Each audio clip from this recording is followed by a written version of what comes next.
Hi guys, and welcome back to my channel. Today I'm here with a video discussing all of my most used makeup items and specifically the ones that aren't in project pans. So basically with that I mean everything that I reach for if I am going to a special occasion, if I want to reach for non-product pan items that I just go into my collection, what are my go-to things.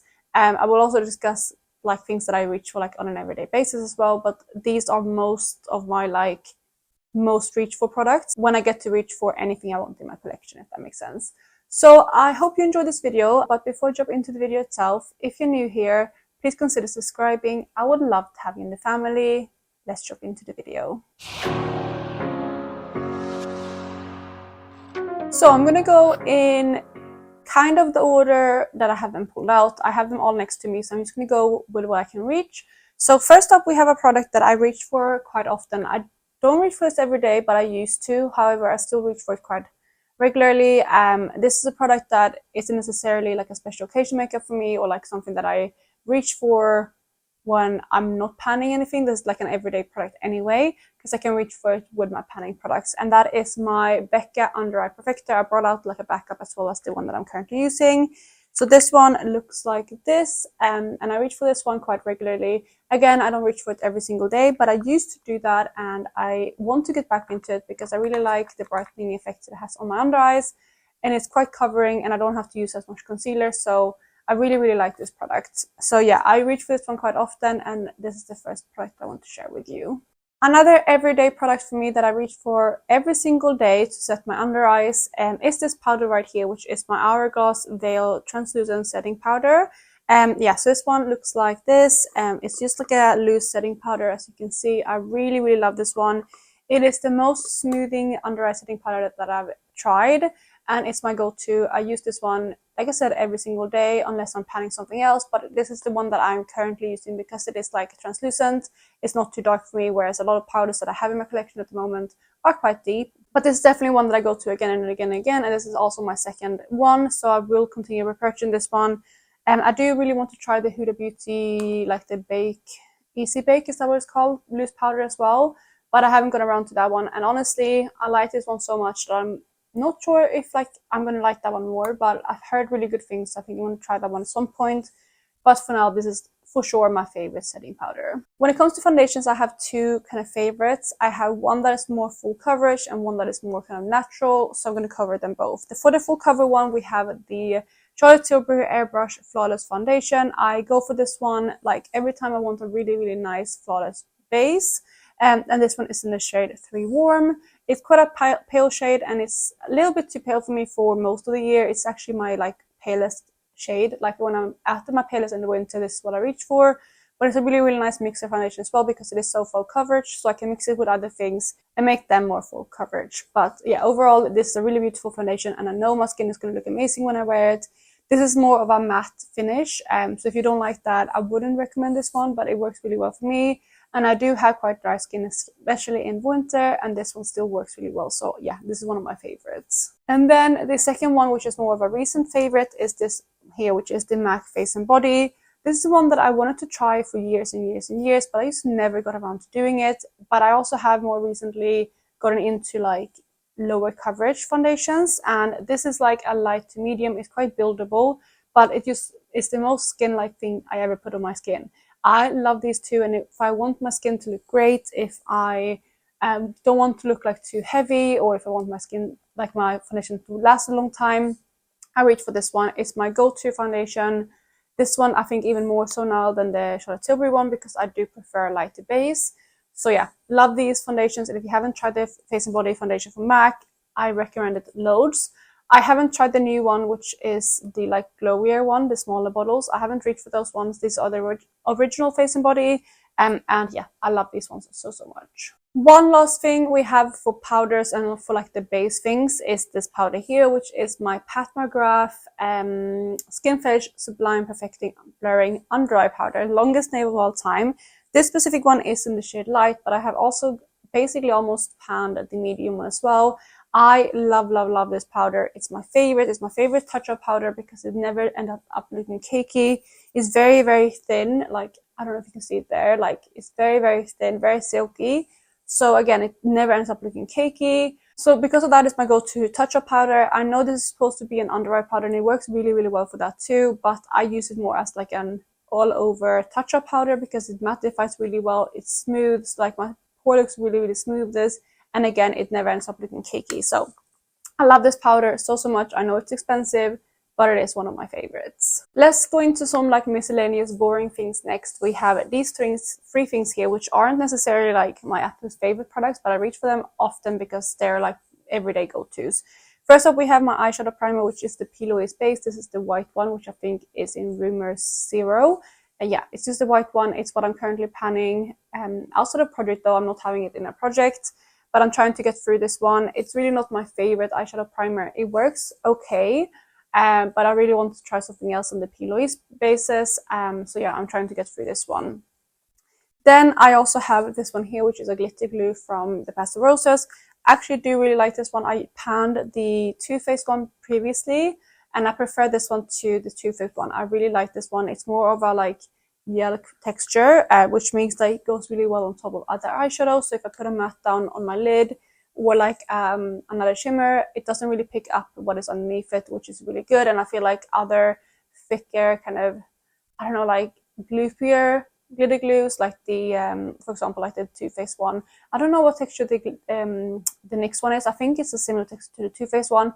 I feel like those kind of pick up what's underneath it, whereas this one here is just a gel texture. And it works really well as a glitter glue, but it also doesn't pick up what's underneath it, so it is perfect for me who loves layering like in the shadows on top of regular shimmers. So yeah, those two are like my two eye bases that I'm currently using, and I use those almost every single day.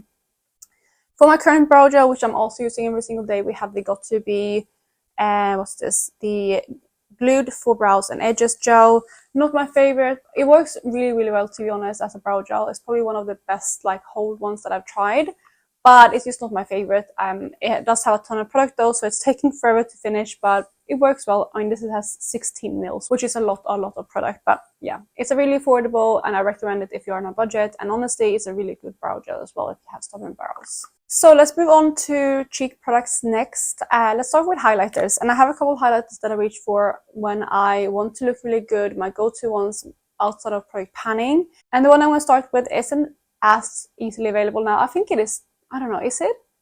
It's been taken over by a different brand basically, but that is the Becca highlighter in Champagne Pop. I love this product. It's an oldie but a goodie. I've had this specific powder for a long time, and hopefully you can see in there that I do have a dip going. I haven't hit pan or anything, but you can see I have a dip going, and that's mostly from organic use. It's one of my go-to highlighters if I want to look really beautiful, glowy, and I feel like this one works for me all year round as well. It isn't too deep for me in winter, and it's also not too pale for me in summer, and it just is a beautiful undertone. Really, really good product, and yeah, I love this one. It's my kind of oldest favorite, and yeah, I've used this a lot, and it's again one of my go-tos. New kind of favorite for me, which is my other kind of go-to now, is this one here, which is the Rare Beauty highlighter in Accelerate. This is such a beautiful one. It is so reflective. Hopefully you can see that. You can see where I'm using it in the middle, but like the reflectiveness you can see around like where I've used it is how reflective it is. It's such a beautiful one. It's just like very refined. It doesn't look powdery at all on the skin. It just creates this beautiful glow.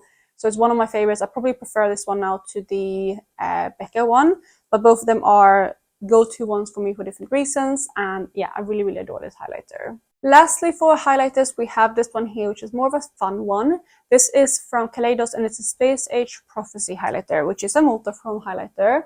It does have this kind of peachy shift, which you might be able to see there on camera slightly. It's obviously like white in the pan. I can see if I can swatch it out. I won't swatch everything, but this one, since it is an ultra chrome highlighter, maybe you will be able to, okay, I think you can see there how it goes from like that peach to green. And even though it has that green shift right there, it is very, very wearable. And if I do want to go for like a fun highlighter, this is my go-to, and it's just so beautiful. It ties together a lot of looks, and it's beautiful, especially in summer with brown skin. So this is definitely a go-to highlighter for me as well. It has been used quite a lot, as you might be able to see. I've worn away a lot of the imprint, but yeah, it's a fun one. It's obviously not for every day, but I do reach for it a lot compared to a lot of my other highlighters. Next up, we have blushes, and I do have a few more blushes than I have highlighters, but there is one that I go to the absolute most, which is probably my favorite blush in my collection, and that is from MAC. And this is one of their extra dimension skin finishes in the shade Fairly Precious. It's almost rubbed off, but you can see that I've hit pan on this product, and it's such a beautiful glowy one. It is beautiful because it's almost like a highlighter and blush in one. It has that like peachy base, as you can see, and then a really beautiful reflects. It's not too pigmented either, so it works really well. You can't really overdo it, and it just makes me look the glowiest, healthiest that I could be, and it's absolutely stunning. I do prefer this one in summer though, but it's a favorite all year round. And this is probably the one that I reach for the absolute most when I want to look beautiful and like I want to pull up my absolute favorite products for like a look, you know.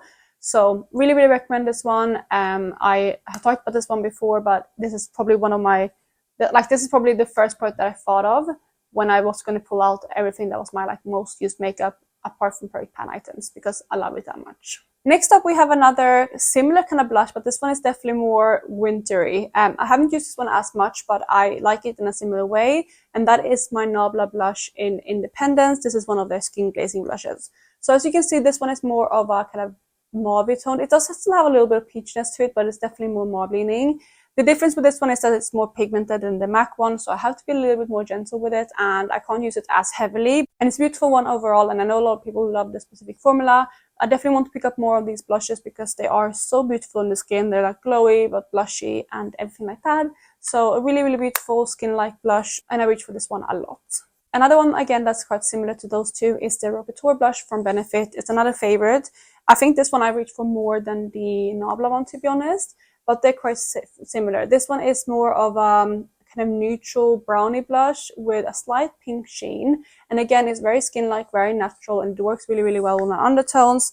So it's another favorite that I reach for a lot if I like just want to look really beautiful. And this one is probably, again, more of an autumn winter blush for me, whereas again, I reach for the MAC one mostly in summer. But yeah, this is a beautiful one, and I recommend this one a lot as well. Lastly, for like glowy blushes, it's a new favorite, which is, yeah, it's a new product to me, and that is this one here, which is the Charlotte Tilbury Glowgasm Beauty Light Wand in the shade Peach Gasm.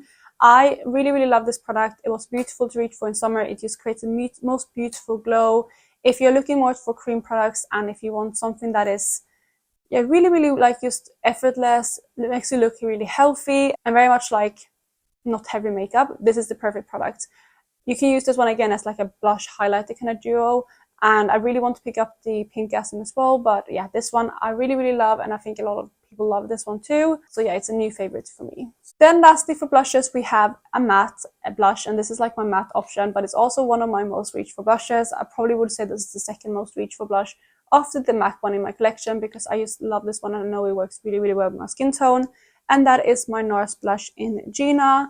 It's just such a beautiful like peachy blush. You can see it right there. It's not too deep, so I can't really go too heavy with it, and it's just a beautiful blush for my skin tone. So if I want to go for a matte blush or something a bit more like, I don't know, less glowy, this is the one I go for. And again, it works really, really well with my skin tone. It works for me all year round, so this is another favorite. So we have lips and eyes left. Let's start with lip products. And first up, I want to mention these ones right here, which are my Kaleidos. What are these called? They're called the Cloud Lip Place. And I started to pick out 3 shades because I have 4, but the other one is like a purpley black. It's almost like a black lip product, which I don't reach for as often, but these 3 I reach for all the time. I think this is like my go-to, like I don't know what to wear, and I know like one of these 3 will always go with any of the looks, and it's super comfortable to wear. But yeah, these are the shade Skinship, we had Adobe, and Terra. So I love these, and I definitely want to pick up more in this formula because it's probably one of my favorite formulas in my collection now. So yeah, these are definitely ones that I reach for all the time. So another formula and brand that I reach for a lot are these ones right here, which are Charlotte Tilbury lipsticks. I have more than these, but these are the ones that I reach for the absolute most because of the colors. We have Very Victoria, we have Miss Kensington, we have Supermodel, and Pillow Talk. Pillow Talk is obviously the classic, and I think this is probably my most reachable one. It's a beautiful everyday kind of color for me. I actually have a mini of this as well, which I keep in my handbag at all times. So that's probably my most reach for. But then yeah, we have a bit more kind of brownie one, we have more pinky one, and then like Supermodel, which is a little bit more kind of rosy. So yeah, I reach for these all the time, and again, these are very much like, I don't know what to reach for, I'm going to reach for one of my Charlotte Tilbury lipsticks, because I know they suit me really well, and the undertones and the formula is just one that I really love. So here are some more favorites. So next up we have liquid lipsticks, and I actually reach for these quite often, not liquid lipsticks overall, but these specific two colors, and we have them right here, and they're both from KVD, and we have the shade Ophelia as well as Bow and Arrow. This one is a bit more peachy, and this one is a bit more kind of grayish brown, but both of these are very nice nudes, and they work really, really well for me. And I reach for these two a lot if I want a lipstick that is long lasting, and I know these two, like, even though they're liquid lipsticks, they wear off quite nicely because they are nudes. So these are like my go-to if I'm going for dinner, something like that, and I don't have to worry about reapplying. So yeah, these two are also favorites. I also have a couple MAC products that are favorites. I wanted to mention my two nudes first. We have Kind of Sexy, which is one of my absolute favorite nudes in my collection. It's a little bit more peachy. You can see it right there. I absolutely love that color. Then we have a new favorite to me, which is actually a color that I'm wearing on my lips today, which is this one here. This is the shade Teddy 2.0 from MAC, and this is one of their Powder Kiss lipsticks. This is my Lips But Better color. I love this one. So I love reaching for this one when I want something natural but still like put together, you know. So yeah, I really love this one, and again, you can see this like the perfect My Lips But Better color. Then lastly, for MAC lipsticks, we actually have a non-nude. This is one of my red lipsticks, and it's my go-to red. I have actually reached a lot for this one. This is the shade Ruby Woo, and you can see that it is getting quite low, especially for red. It's running quite low. I love this one. This is my favorite red in my collection. I probably will repurchase this one again and again and again when I finish it. Yeah, if you're looking for a good red, it's like a good neutral red. It's not too warm toned, not too cool toned. Yeah, this is the perfect one. It's like one of the brightest reds ever. It's so long lasting on the lips too. It can be a little bit drying, but it's just so good. I love this color so much, and the lipstick as well. It's one of their retro matte formulas, so it is like that drying formula, but again, it's one of my absolute favorites. An oldie but a goodie is one of my Rouge Edition Velvets. This is the shade Happy New Dear, which is just like a kind of nudie pinky kind of color. Again, is one of my go-to. The formula is very like cushiony on the lips. Really, really love it. And so again, it's a go-to. I'm not going to go on about it too much. I just love the effect on it on my lips. And I also am very aware that this video is getting quite long, so I'm not going to go through every single like lip product too much in detail because the video is very long. Then lastly, we have my go-to lip glosses. First up, we actually have probably my most reached for one, which is the Sigma Renew Lip Oil. I have mine in this shade Tint. It's just like this beautiful like brownie mauve color. I reach for this one all the time. It's comfortable, it's easy, like it's a good color for me. It's very, very moisturizing. So yeah, it's an easy one when I just want something on my lips, and I think that's why I reach for it so much. You can see all the windowing there on the sides. But yeah, love this palette a lot, so it's one of my go-tos. Then I also have two Fenty glosses. These are probably my two favorites out of all of them. We have the shade Fenty Glow Heat as well as Candy Milk, which are these two here. This one is obviously a bit more brownie, this one is a bit more pink, but I love both of these for different reasons. And the Fenty glosses are really, really comfortable. I think these two are just my most reached for ones. So finally, we have eyeshadows, and I don't want to like go through every single eyeshadow because I just want to go through the palettes that I reach for most when I want to reach for something special, like special occasions, or you know what I reach for if I just want to like take a break from panning, things like that. And what I have picked out are this pile right here, which are actually only two brands, and that is Papagraph and Natasha Denona. So let's start with Natasha Denona. I have three palettes right here to represent because I think these are the most reachful ones. But first up, we have Natasha Denona Bronze Palette. I love this one. It doesn't look too used, but it's because I haven't had this one for too long.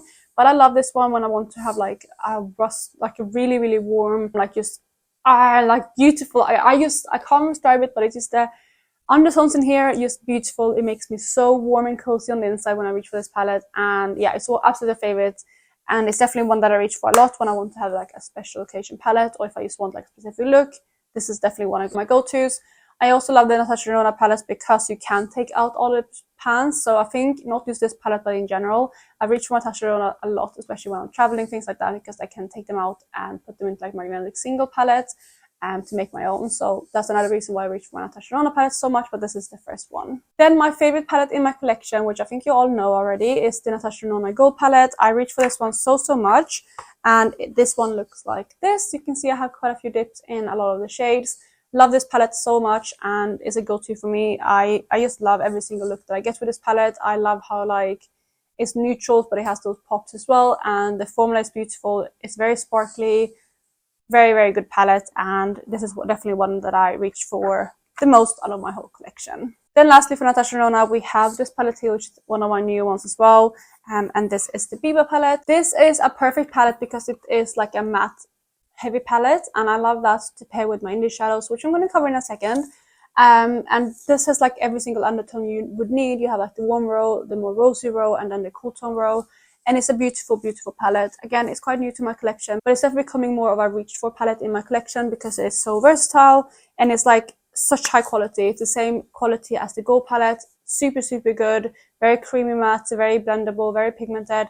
Very good. Definitely recommend this one too. It's such a good one, and I'm very happy to have it in my collection. For the Pat McGrath palettes, I don't really have any specific palette necessarily that I reach for a lot. I think it's just overall. I reach for my Pat McGrath palettes a lot if I just want something special for like a special evening look, things like that. But I have these two here that I feel like are my most reachful ones, and I wanted to share those. I think my most reachful one, because it's also my first one, and also it's probably one of my favorites still, is the Utopian Dream palette, which looks like this. It's such a beautiful palette. It has such a nice undertone. It's definitely like me in a palette. Really love this one. So I have reached for this one a lot. Then the second one I wanted to share is this one right here, which is the Bronze Seduction palette. Another favorite of mine. It's more kind of sultry, more neutral undertones, but it also have those special shades, which I really love. So it's another one that I reach for a lot. Then the last thing, which is a very special thing to me that I want to mention for like my most reachful makeup outside of my favorite panning items, are my indie eyeshadows. I could mention all of them. I was thinking about maybe pulling out specific ones, but I can't honestly make a decision. It depends on what look I want to go for and where I'm going, things like that. So I could probably mention all of my indie shadows, but the ones that I've decided to go with specifically is my Cleona eyeshadows, because I think those are the ones that I go to first if I'm traveling, if I'm making like a BYOP, and if I want like a special occasion shadow. So I'm just going to show you some of these ones. This is not all of mine, but here is the first palette. You can see the shades there. Very stunning. I love these so much. And then the second one, which isn't as nicely organized, is this one right here. I'm trying to use all my eyeshadows. I have more Cleona eyeshadows than these, but these are the ones, like I said, that I've reached for so far.